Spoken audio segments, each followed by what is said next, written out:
Welcome, golf fans, pursuers of knowledge in the Almighty Dollar. This is your golf guru bringing you the 2023 Genesis Invitational. This is going to be my pick show. We're going to go through all the player analysis, going to give you my top 20 picks. Going to talk a little bit about the weather. I'm not going to do ownership projections. It's pretty early in the week. I might put something out tomorrow. Maybe I'll put it out on Twitter instead of just doing a show. Unless I see something that comes up, maybe I'll do a small show for tomorrow. But anyways, with that said, thank you for stopping by. I don't know, give me about 45 minutes. We'll go through all the analysis and tell you who I'm going to be playing. So let's go talk some golf. All right, real quick, if you missed the preview show, I'm just going to spend a second on this. If you're wondering where I'm focusing for my stroke gain analysis on my modeling and research and everything I've done, number one, ultimately is going to be looking at the best ball strikers in this player field. We want distance and off the tee and fairways, but you'll see I kind of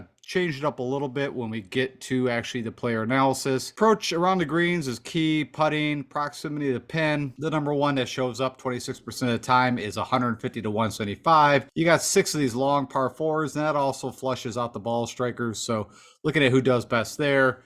And then, of course, birdies was what I did for the research side. Then the last main thing I looked at was comparable courses. Talked quite in length about this yesterday. Of course, Augusta National, I think, is a great, venue that you can, and also event that seems to have a lot of crossover.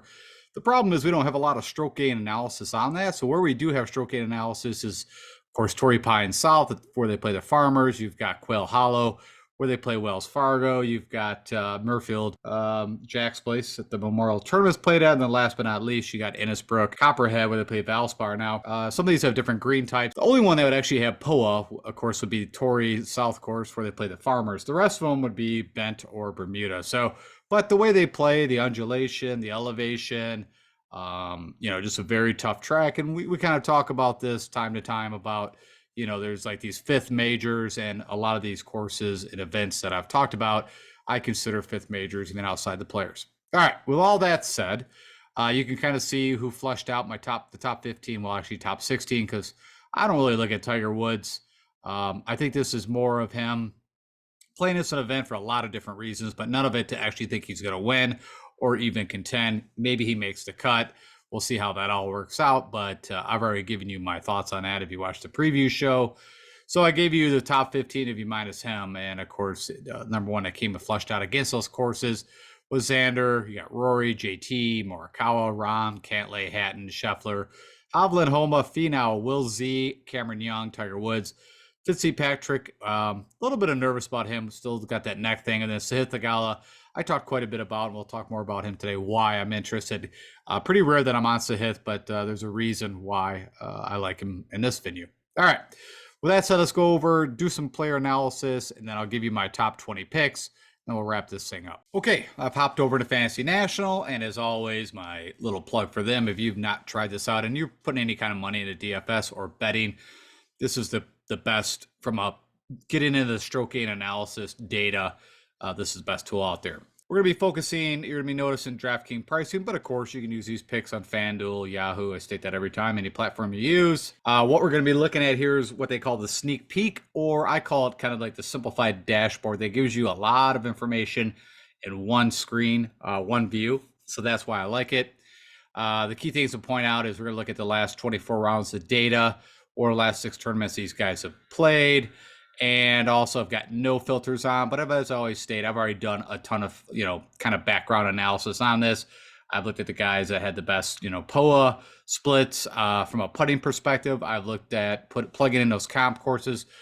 So there's been a lot of, background. And then of course, then I get to kind of where I'm at. Also real quickly, you have 5 stroke gain categories that I've identified and weighted. Ball striking, distance. So that's a little different, right? I'm not using off the tee. I'm using driving distance, approach around the green.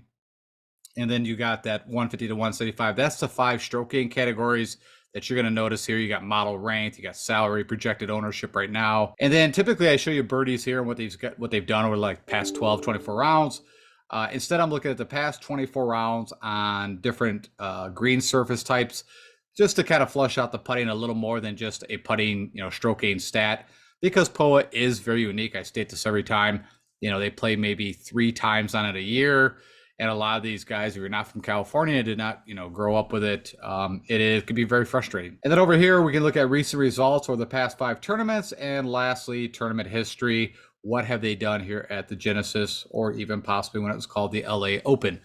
Okay, with all that said, let's talk first off the bat. We've got 4 guys in the 10 to 11,000 range, so you got to make a decision there. You've got Rahm, Scotty Scheffler, Rory, and JT. And I'm going to give you kind of my reasoning. Rahm, the guy just played it, amazing. And this course should fit him. And you can see he's got a good history. So really for me, it's just, who do you prefer? The game that I've seen out of Rahm, a little bit the waste management, there was, I guess, some frustrations. And I don't know, I'm not really carrying a ton over. It's literally, you could flip a coin on a lot of these guys up here.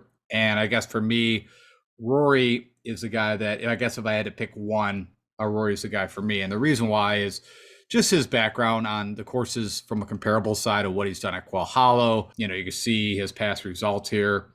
A 4th, a 5th, a 10th. He missed a cut in 2021. Of course, he's got the 2 wins. He's got the wins over. I mean, really, it's splitting hairs. But for me personally, the 2 guys, if I got to pay this price, I'm going to start my bills with Scotty Scheffler or Rory. And Scotty, of course, he just came off the win. And really what's been holding him back was the putter. And we saw that he kind of got that back. And he does gain, well, it says here over the last 24, barely loses a little. So, but again, for me, you can see Rahm, actually, you can make an argument gains, is actually showing probably a better putter than all these 4. So there's a lot of reason to pick Rahm. I mean, honestly, typically I fade the guys that are at the very top and the most expensive when it comes to DFS. Also, I don't bet these guys either, because I'm not betting them 5-1, 4-1, 7-1, whatever it is. We've talked about that in length before. But for me right now, I'm just telling you, I'm going with Scotty and Rory. And like I said, if you've watched golf at all, I don't think I need to dive into analysis on why that is. I think JT's getting quite a bit of buzz here. Had a really nice Sunday, back 9 holes. I talked about the betting that I had at the Waste Management. But before that, you can see the issues, what he does. The drivers kind of come back a little bit. And we could take a look at that real quick for you. That's interesting. I never knew that Poa was his actual best putting surface over, I think that's like the last year. So that's kind of intriguing. But you can see the driver who's having some issues with in the beginning of the year in January at Farmers and Century, but gained a ton at Waste Management. So we'll see how that works out, because I don't know, I think, there's no trees at all really at Waste Management. It's just the desert. You can get behind, you can get some trouble, but I'm just saying this is a different beast.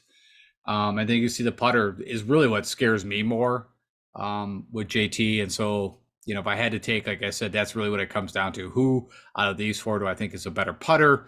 And like I said, statistics say Rahm.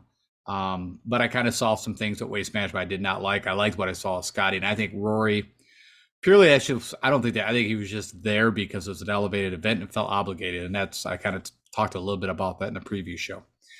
But you can make an argument. I mean, literally, it's, again, splitting hairs. And so it's going to kind of come down to your bills. If you need to save a couple hundred, then, move to JT over Rory. Like, I mean, definitely wouldn't have any issues with that. But you can see projected ownership right now is all pretty equal. And kind of funny enough, the lowest owned is Scotty Scheffler. So that's another reasoning why I kind of went that route, because there is this kind of stigmatism in DFS that, guys don't go back to back, but we just saw Finau do that.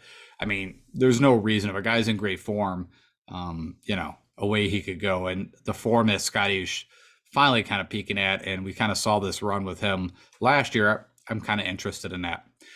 All right, so let's move down into the 9s and see where I'm at.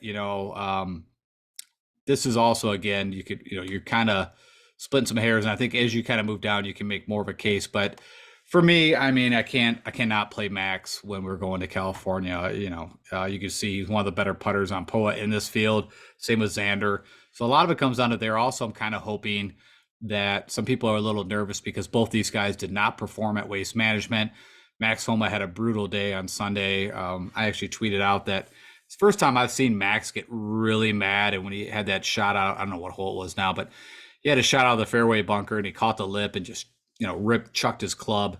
And I was like, whoa, I've seen a guy duff a shot before and he kind of just laughs it off. But he was pretty frustrated that day. I'm hoping that that's clean and gone. We can also, I'll put this on for you too.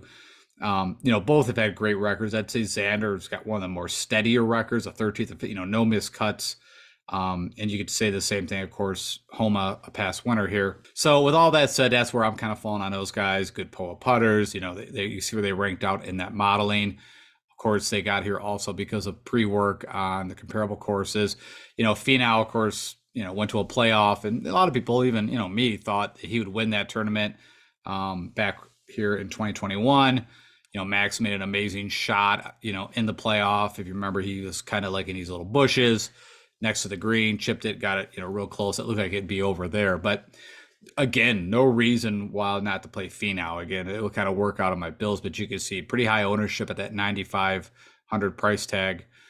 Sungjae Im was in my pool. Then, just kind of the way it worked out. I mean, not really crazy about his tournament history here. Been playing really good golf. And, I just kind of think, for me, he didn't work out so well on the comparable courses, but I mean, the guy's game can translate anywhere. I just, for whatever reason, like him on Bermuda greens.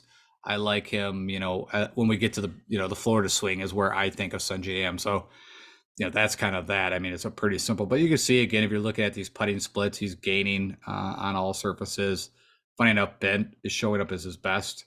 You see Morikawa, he's negative on everything, and he doesn't have the distance as you see. One of the out of this whole field, he's 103rd out of 134 guys, but of course, very accurate. I mean, and it's when you say he doesn't have the distance, he's still hitting it, depending 280, 290. I told you it was going to be pretty wet probably out here.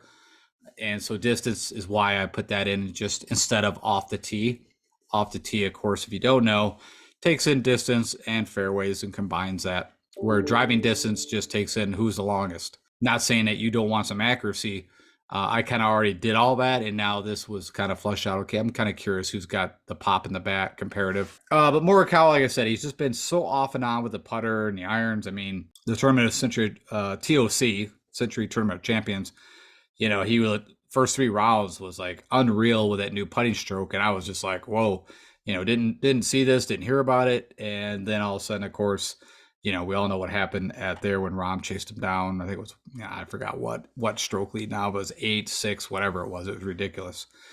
I'm actually gonna go back to Burns in this 9,000 range. So right now I've got 2 guys at the top of the 9, and then I got Burns down here at 91, and Cantlay. Of course, Morikawa's, used to POA. He's been, California guy, Berkeley Bear. You got Patrick Cantlay, UCLA, and but Cantley's game, I kind of talked a little bit about this. Something's going on. I don't know what, but for him, he was in Fuego coming out of the FedEx in the early fall, and then his game's just kind of been not there. The putter's not there. He missed a cut at the Waste Management, which he's was in a playoff last year to win. So I don't know. I don't know if it's an injury. I don't know if his mind's somewhere else. I have no idea. I mean, it's golf, right? If you play it, go out one day, feel like you can do no wrong, go out the next day and can do no right. So these guys still also deal with that. Oh, side note, why I'm thinking of it, I was going to put this in the presentation in the beginning. If for some odd reason you have not seen the new Full Swing on Netflix, the documentary series, you can actually go watch it. So I know it comes out, I think, tomorrow. But if you want to watch it tonight, a day early, go to Michelob Ultra's website and you can type in just some information, your name and email, and they'll send you a link to watch it early. And I watched it last night. It was really good. It focuses on JT and Jordan Spieth. So, Jordan Spieth, when he, before he got to RBC, and then JT, their relationship and everything. I mean, there's a lot there. It's, like I said, it's really well done. I enjoyed it. So hopefully it gets better and better. And it looks, from what I saw, even they show some more preview stuff of what the other episodes are going to be. Looks really good. So, okay, sorry about that. I just wanted to let you know that to go check that out. So just, Michelob Ultra's website, and you'll find it. You can probably just type Michelob Ultra Full Swing sneak preview, and you'll be right there. Okay, so Burnsy, I'm back on him. He's had a pretty good showing here, a 3rd or 23rd, also a couple missed cuts. I mentioned the Valspar. If you look at Valspar tournament where they play Innisbrook Copperhead, it's a very tough track. It's 73, almost exact same yards, par 71. trees. It demands to work the ball both ways. Different kind of greens. Usually it's firmer there, but I just think it's a good mix, and I like it. And of course, Burns is my guy. Also, he's a good putter. Ron Green is, and you can see that his game has not been great. I mean, had a good show at the CJ Cup, of course, had a nice Saturday at the Phoenix Open, and then an okay Sunday. But yeah, so for 9,100, I mean, if I had to pick, between Morikawa and Cantlay, that's my guy. All right, then I just get into the ball strikers, and this is, I kind of told you guys when I do builds, I kind of go all over the map. This course, though, is just gonna be a ball striker build after ball striker build. There will be no plotter builds. Even though I know Ches Reeves done here, there's been some guys that, can dink and dunk it around the course and do all right. Morikawa, honestly, I'd put him kind of in that path. He's just so exceptional with his irons that he's above and beyond.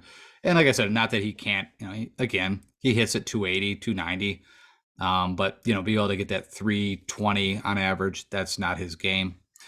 So Victor Hovland, which again, he's not crazy long, but he's, 305, 310. Has a great track record here, fourth and a fifth. You could say, if you just look at the last two tournaments as a whole, I would have to say, we don't have Joaquin Niemann here, that Victor Hovland has the best course history over the last couple of years. You can see he has gained, funny enough, on POA over his career, and all the numbers here are big, nice and juicy green. That's what we want to see. So for 8,900, I think, I think that's amazing. And again, I think he's played way better than even Cantlay, probably even better than Burns. So it's kind of funny. Of course, he won Tiger's event twice, in the Bahamas.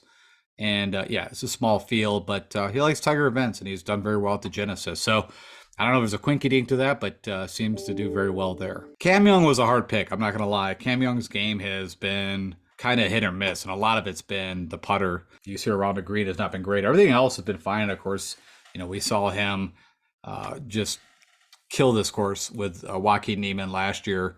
So I'm going to go back to him. He's 8,800 right now. Projected ownership's pretty low. DFS play, and you can see again, his putting's his problem.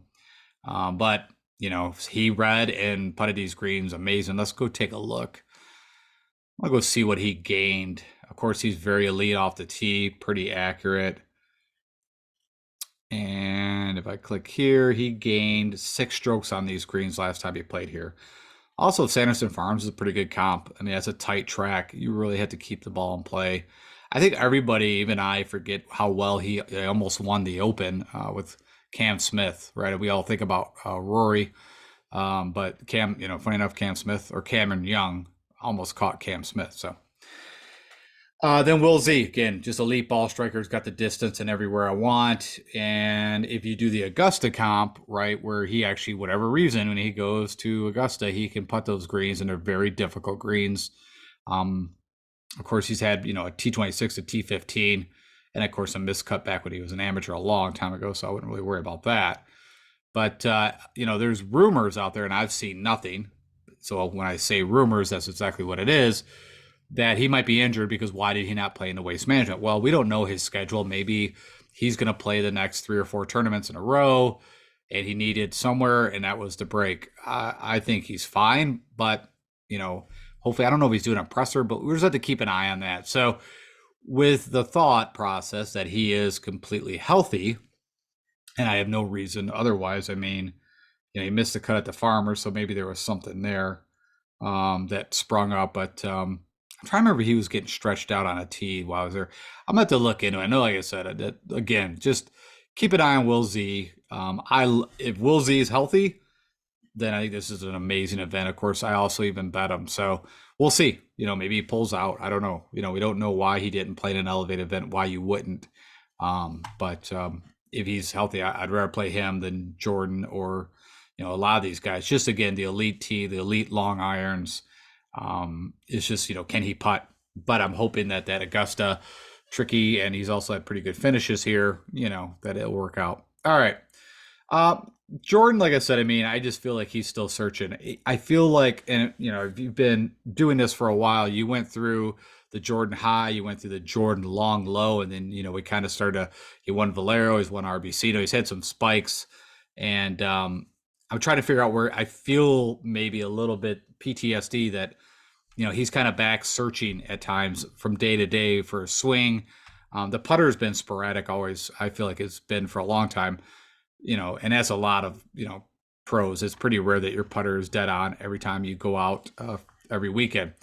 But what I'm worried about is what's going on with the irons and, not so much the tee ball, more almost the irons and the approach shots. So that's kind of a wait and see. That's why I'm out on Jordan Spieth.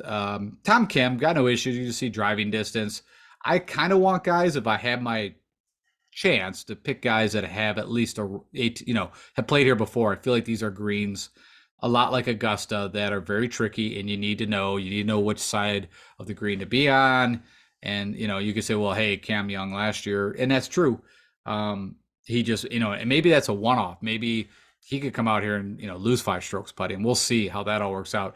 I just like what he's doing off the tee and what he can do with the long irons. So I'm going to pass on Tom Kim. Jason Day, which, I'm so nervous again. If you've been doing this a while, Ricky Fowler and Jason Day, we got a lot of these guys, like Rose, Day, Fowler, Keegan. I'm picking, like, there's certain guys that we've been watching for a long time that had their high, same like Jordan Spieth, had a real big low. And a lot of these guys are making a resurgence. Even Ricky Fowler's, playing better golf and has been for, and same with Day for the last, I don't know, 6 to 8 months. So what I've been seeing with Jason Day, I mean, of course, he's had amazing one at the Wells Fargo Quail Hollow. The guy literally, if he could have just not burned so many edges at Waste Management, could have won that tournament.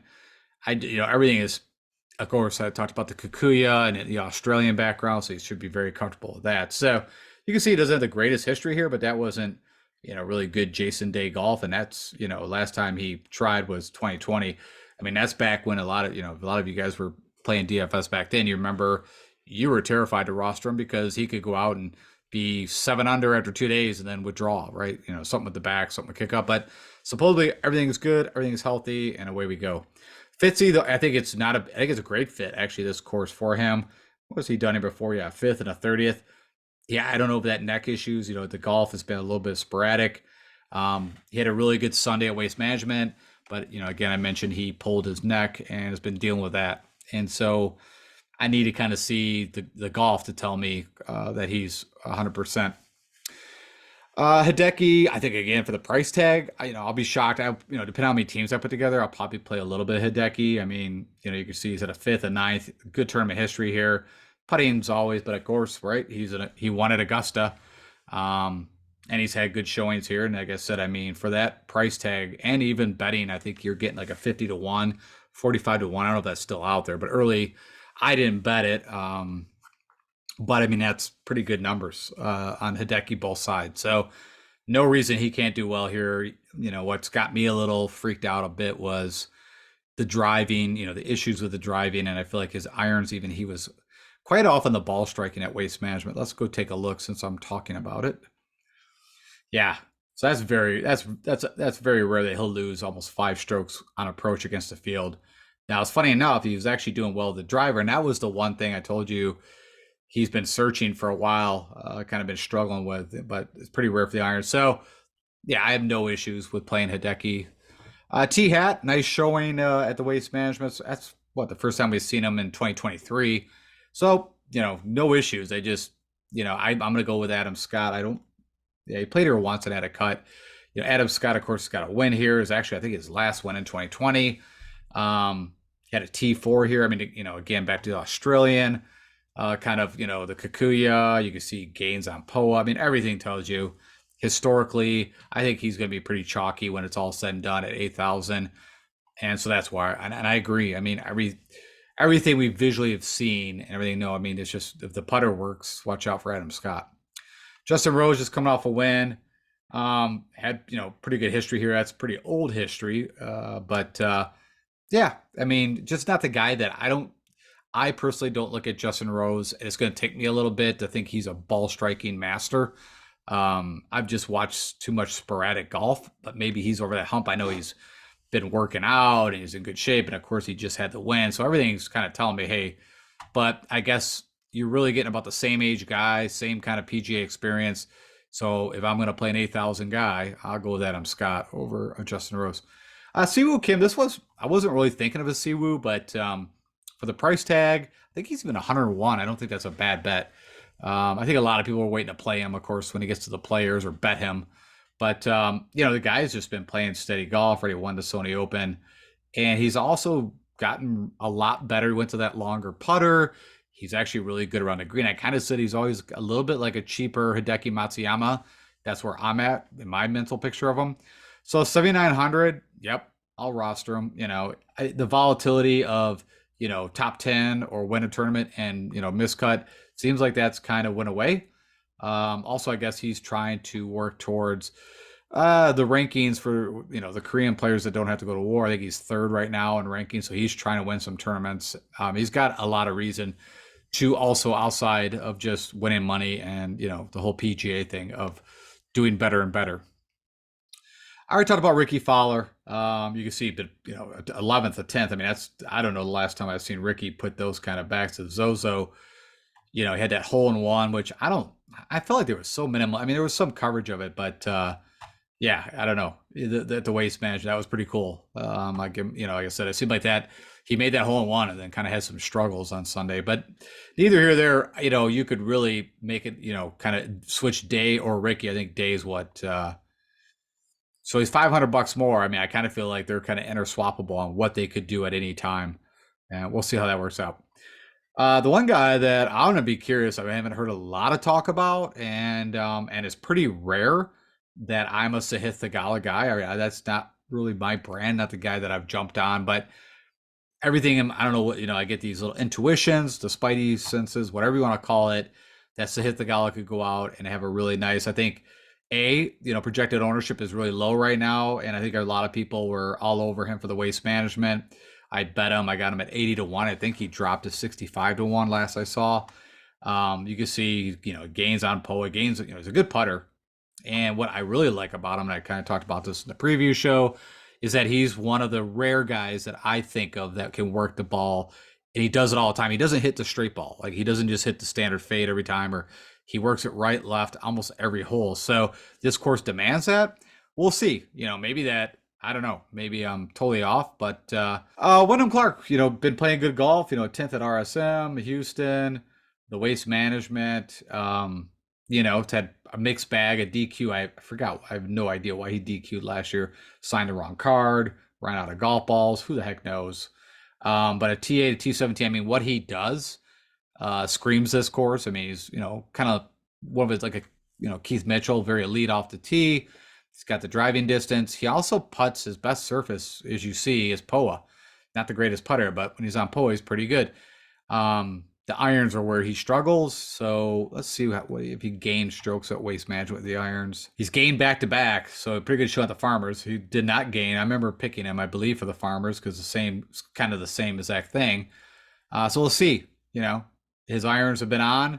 The driver's actually been losing a little bit, and he gained last week, but didn't gain when he played the Poa greens there. So I like Wyndham Clark. Seamus Power, give me kind of more of a plotter course.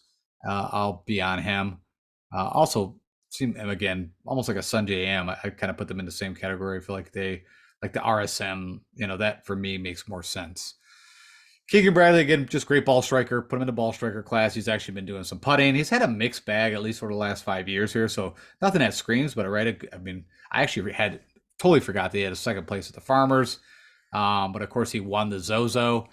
So no reason for 7,700. I think you're getting kind of a really good ball striker that has had a nice resurgence with the putter, I guess. Let's go take a look at that. So I'm not just speaking out of my butt, but I mean, if you take since the Sanderson Farms, he's gained 6 strokes, gained 7 strokes at the Farmers on Poa, gained 1.4. So yeah, that's the key thing that's always held him back. Now, typically Keegan is going to do something dumb at some point and mess it up.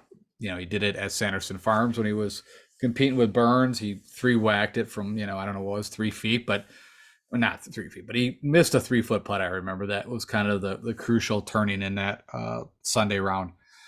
Taylor Montgomery, I kind of told you if you watched the previous show, he was my first bet. And I did get my other bets in today.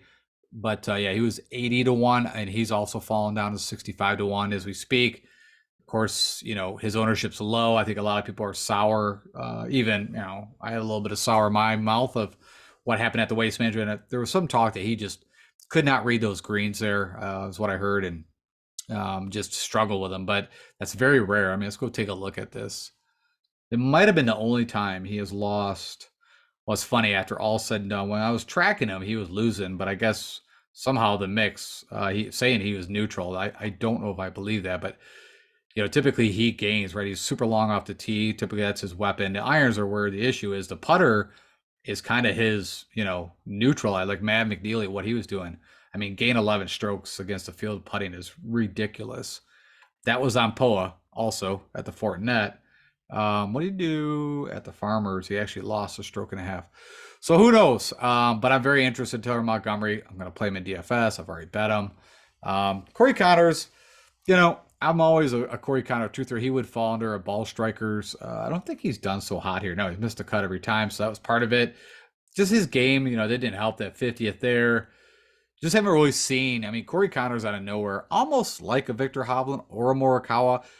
You know, some people might not agree with this. I kind of look at those guys all very similar. They're all very accurate with the driver. They all don't hit it super long, but, you know, long enough. And then Corey Connors typically has been, you know, one of the more elites with the irons. Yeah, I mean, you can see over his career, he's typically gains around 2 strokes on approach. That's pretty amazing.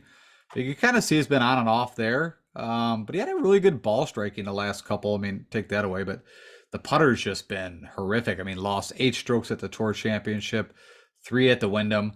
I'm always so curious when a guy is that good of a ball striker, why literally you don't find new putting coaches or short game coaches or try different putters. I think I haven't actually watched Corey a whole lot and to see what he's using for a putter, but to do like what Siwoo Kim or some of these guys to go to a longer putter that you can, we're not going to say you anchor it, but sometimes I swear it looks like those guys are anchoring it in their belly or, you know, forearm anchoring, whatever. It's still allowed. A lot of talk was that they would get rid of that. Any anchoring whatsoever, you would not be allowed to do. If I was him, my whole mission in life would be to figure out how to be a better putter, because the one time he won, he gained 2.2, which is not crazy. He went nuclear with the irons. But if you go nuclear with those, gain that many strokes with the irons, it's pretty rare that you'll gain that many strokes with a putter. I mean, you might be neutral or gain 1. But yeah, it's pretty rare. Where then, of course, at the RBC this past summer, he gained 4.7. Just seeing where some of his places that he's had some really good outings with the putter. The Sony, again, that's Bermuda. That seems like where he does his damage. Let me just take a look. Yeah, POA's his worst, so there you go. Typically he loses over a stroke on POA. So note to self there. Adam Hadwin, it's not the course, I think, for him. That's the simplest way I'll put it. Brian Harman, you know, not that he couldn't. I told you, you know, there is some guys that dink and dunked it around here. I'm sticking with kind of the bombers, the best ball strikers. We'll worry about around the green and putting on some of these guys, especially as we kind of move down into the cheaper area. But Keith Mitchell been playing really good golf, as you see. Just steady. Played here once, got a miscut, but I mean, he's elite, one of the elites off the tee. And like I said, he's been playing pretty good golf. You know, I typically, again, the putter, pretty rare you drive it accurate, 65% when you hit it that far. Johnny Vegas kind of comes into mind, kind of fits that mold. But yeah, nice run with the driver and the irons. You know, can he go neutral or gain a little bit with the putter will be the difference if he can top 20. So there you go. Russ Henley, you guys know I'm a big Russ Henley guy, but this is not his course. You know, funny enough, he's made the cut every time. So, you know, 7,400 if you want to go with that. At least what I'm seeing here over the last 5 years, he's made the cut every time. But no, not the guy I'm looking for. So we'll go with that. Nick Taylor, funny enough, again, is really showing up on the ball striking. Been playing a T7, a T20, a T2, or a second outright, I should say. He's made the cut 4 out of the 5. A lot of reasons why. I mean, right now his ownership's pretty low. Again, he doesn't fit the model that I'm looking for. I think it's kind of shocking that Shane Lowry, I didn't even notice this. You know, again, we only saw him at the Waste Management since the fall, and he missed a cut, so that probably doesn't help. I'll say it's really no good history here, but honestly, not that Shane Lowry is super long, but you know, 308, 60. I mean, typically in his career, pretty decent putter. I mean, for that price tag, I want to see what he's done. I didn't Memorial. He's done pretty good there. Let's go to Wells Fargo. Pretty decent. I mean, again, price tag. What about, has he ever played Valspar? He did. He had a 12th recently and one back in 2018. So yeah, I mean, the more I kind of think of it, that's not a bad price tag for Shane. So he might get sprinkled in. Cage Lee, I don't know. I like him. I kind of got him. If it's gonna be a scoring fest, I like Cage Lee. I think he's got that game. You know, give me on a TPC course. TPC Cage Lee. That's what we'll call him. Tiger Woods. You know, I'm not gonna even go through it. No. It's not. That's all I'm gonna tell you. It's just no. We'll see. I'm actually very interested. I told you back in, like I said, I keep forgetting. It was 18, 19. When did he win the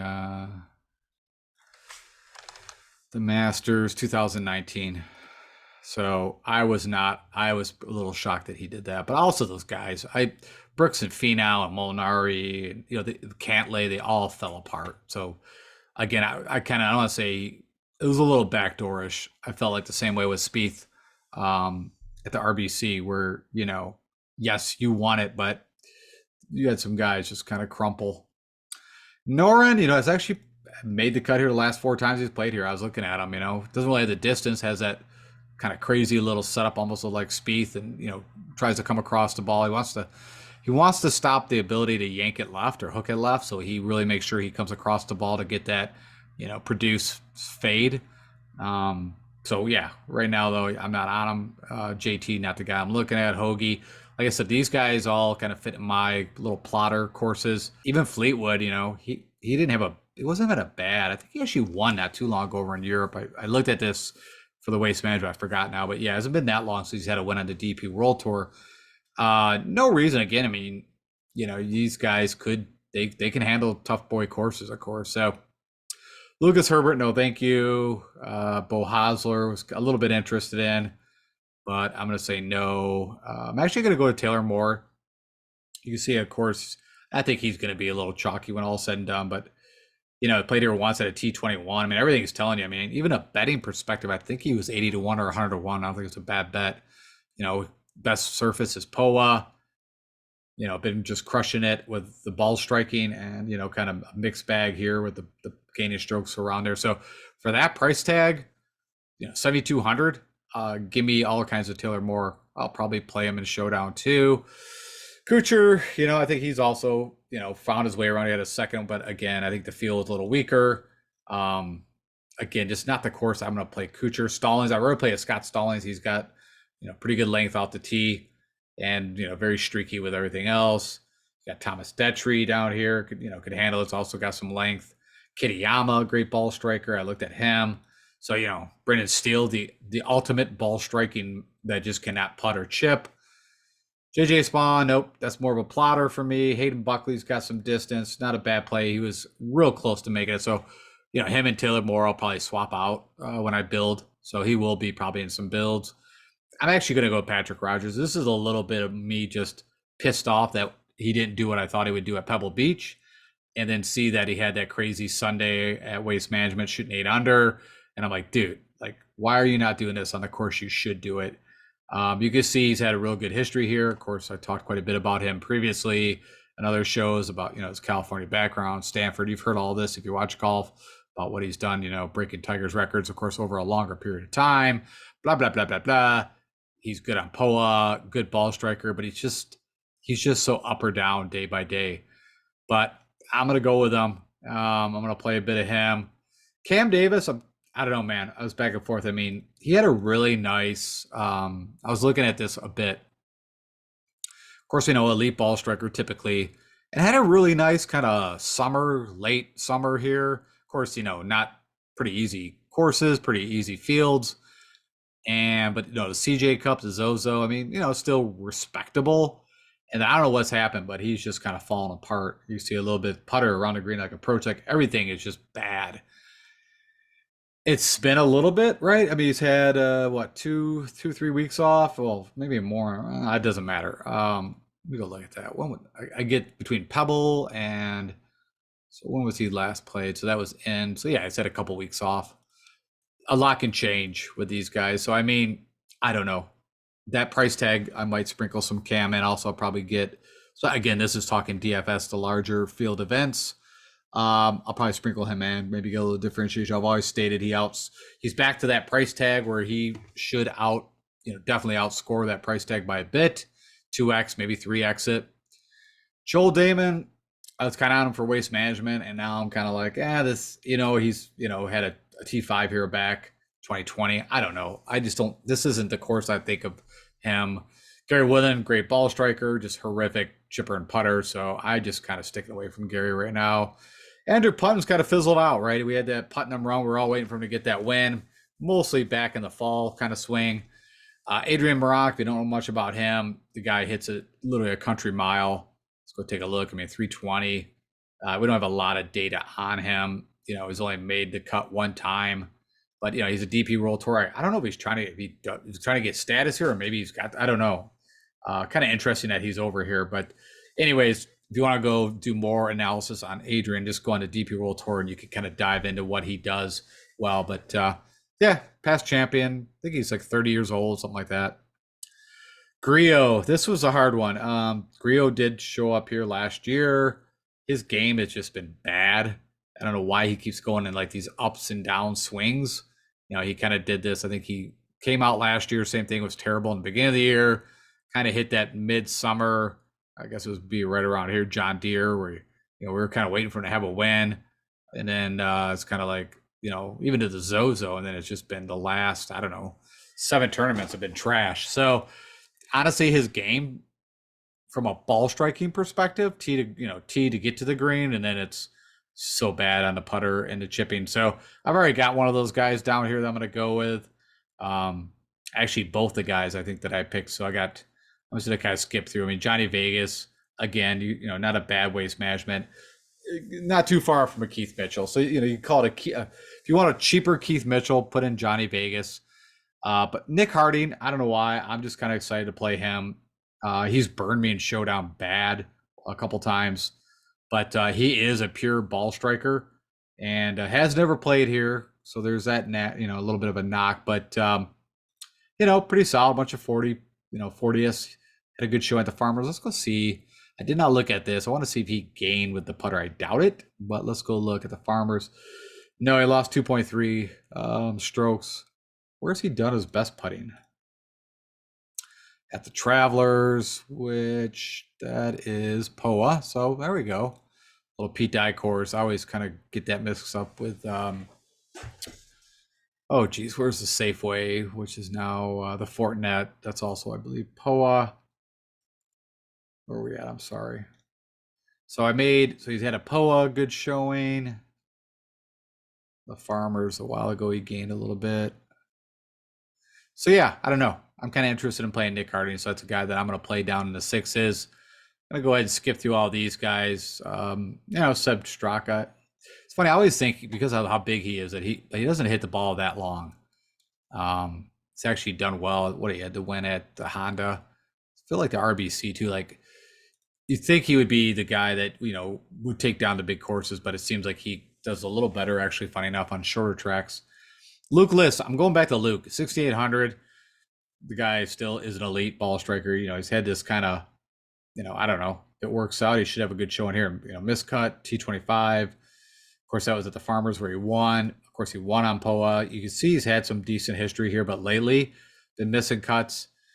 But, for that price tag, get Luke List at 68. I'm all over it. And I think that's it. I think that's you just verify. Roll up here real fast for you. I don't know if I have any. Nope, that's it. That's where my bottom falls out is Luke List. Okay, with that said, let's go jump out of here. I'll kind of wrap this up for you and get you guys out of here. Okay, so my Fab 5 picks, these are my top 5 guys on the upper echelon pricing that I'm going to go with. As mentioned, Scotty Scheffler, of course, coming off his win, 5-time winner, #1 in the world. You need a good putter. You need everything. And this guy's got everything. And of course, Rahm, Rory, all those guys at the top have the skills. It's who's going to show up. And I don't know. Why not? Why not a back-to-back win? We've seen it. Like I said, Finau pulled it off. And we'll see if Scheffler can. I think Rory's going to make a little comeback. I'm also hoping his ownership's going to be a little less than what it would have been if he had a good showing. at the Waste Management. I think this is a course that he's going to really want to go out. Of course, it's Tiger's event. You know, him being kind of the face of the PGA, one of the big faces of the PGA. I don't know. Everything just tells me he's going to it's going to be a different Rory that we saw at the Waste Management.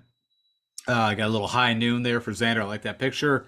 And I'm hoping that he makes some more putts. A lot like Jason Day, man. This guy just burned edges up and down. And, the ball striking was kind of there. But this is the courses that I feel like he really kind of shows up. And, Torrey has not been the greatest for him. But, hopefully here at Genesis, he's had a pretty solid background. Of course, Max Homa, we're in California. I'm just going to leave it at that. Past champion and just loves playing in this tracks. Sam Burns, I'd say out of the five, is probably the one that's a little quinky. Sam's game, but I like the crossover. I think that Valspar Innisbrook is a similar demand from a course, even though some of these guys don't play that event. But Burns back-to-back winner there. There's no reason. Also, he's pretty elite, not so maybe around the green, but he's elite off the tee, elite with the irons, and he's elite putter. It's just he's going to need all that to contend. All right, so my next guy is going down a little bit lower in cost, down in like the 9 and high 8s. Would be, of course, Will Z. Now, I talked about this. He didn't show up at Waste Management. I don't even know if he even put his name in for it. I didn't see anything where he was in it and then withdrew. So, like I said, maybe he had a wedding. Who knows? But everybody's speculating that. Why did he not play in an elevated event when it's, even if you came in last, it's like $50K. So, long story short, if you made the cut and come in last, it's $50K. And not like he really needs the money, but long story short, his game should be a perfect fit here. We question his putting, we all do, but for some reason, every time he shows up at Augusta, the guy goes in Fuego. And so I'm like, well, these are very similar greens. So with that all said, he could do very well here. Also, I kind of put him in the Joaquin Niemann. They both are just almost had a little bit of the similar swings, but of course, because of Will Z's back thing, that he had to kind of quit that crazy kind of bin follow through. Of course, Victor Hovland, just ball striking master. The around the green it's gotten better. Everybody talks about, his around the green sucks. Well, it's actually not too bad. I've seen the guy chipping quite a few times and make some very good chips. So I mean, if he's feeling it, he's feeling it. And same with the putter. So one of the most elite ball strikers. Jason Day, I think everybody's going to be kind of on him. I talked about Kikuya. I've talked about the comp course wins. He's also played well here in the past. So no reason. Adam Scott, past winner here. Again, so got the two Australian boys together. And then, last year, second place, Buddy's not been playing that good at golf. And I didn't even bet him. I've been waiting, try to bet, but I think his number was at 30-1, 33-1, whatever it was. Not enough for me to bet him. But I will play him in DFS because I'd be pretty remiss if he went out, in top 5, top 10, and I didn't have him in my DFS lineups. All right. So, of course, Keegan, we talked quite a bit about, been gaining with the putter more than not. Won the Zozo for the price tag. You're getting an elite ball striker that if he can just get the putter to work and not have him go full Keegan at some point, we'll be all right. I told you Tom Montgomery, my first bet, and two things he does well: drive it and putt it. We just need the irons to work. Siwoo Kim, like I said, been playing steadier golf. Usually it was very volatile, but the guy is good around the greens. He's got that longer putter now. He's been putting well. Just solid. I'm all in to get a Siwoo to give me a top 20. So I'm looking for Wyndham Clark. Typically when I play this guy, it does not work out so well. I don't know why, but this should all fit him. He's got the length. He's good on POA. Been playing good golf. Everything tells you play Wyndham, and then literally he'll just blow up and miss the cut. And then to hit the gal, I think this is a little out of right field for me. I guess I should say a little out of left field, but out of any field, it's a little out there. Because I'm not a big Sahith truther, but I do like his game for this track. And I think that'd be like my sneaky, like I said, I bet him. I think it was 80-1. This is kind of, I feel like nobody's talking about Sahith to do well here. When I say well, I'm talking about win it or contend, top 5. So we'll see how that all works out. All right, on a cheapie trail, of course, you got Killer Keith. I think he's like, I don't know, lower mid 7s. So when I say cheapies, in this kind of event, I'm not going down low 6s. Like I'm keeping my guys upper 6s, mid 7s. But you're getting good Keith Mitchell right now. Lead off the tee, been putting well, chipping. Everything's been working. So hey, yeah, let's get him in. Same with Luke List. Now not that he's been putting well at all. He's been a disaster. But Not a bad showing at the Farmers. So it seems like at POA, the guy's got the length, kind of similar to, I look at like a Wyndham Clark, except he's not as good as a putter, but better with the irons. I got Taylor Moore, been playing great golf. I think, like I said, top last 3 tournaments, top 15s. It's got the distance. I think he's new to. I don't know if he's ever played here. I forget now when we were looking at, but neither here or there. For the price tag, I like me some Taylor Moore. Nick Hardy is the one. I mean, again, this is all in the ball striking. Gonna be, a couple rookies here that we're throwing in on the cheapy side, but elite ball striker. Then you got the old crusty veteran that is just still not one, but had an amazing Sunday. I was on him at Pebble Beach, I believe, maybe in the Amex. I don't remember, but so I'm just kind of going to ride that out. We'll see. I think I did bet him too at 125 for outright, put a couple bucks on it, nothing big, but yeah, that's it. And real quick, the weather. I'm not going to do ownership projections. I talked a little bit about it when we looked in there, but if I have enough to put a show together tomorrow, or I think there's enough for you guys to see, I'll put it out and go over ownership projections tomorrow. But if I don't, at least I'm giving you the weather. And of course, go to Windfinder. I forget the exact spot, but it's Pacific Palisades. It's not hard to figure out where to go. But I did pull this. The PGA put this out today, and I thought, well, we'll just take a quick look. And honestly, everything looks great. The wind should not be a factor. You got some chances of rain on Saturday and Sunday, but other than that, that's it. So we should be good to go.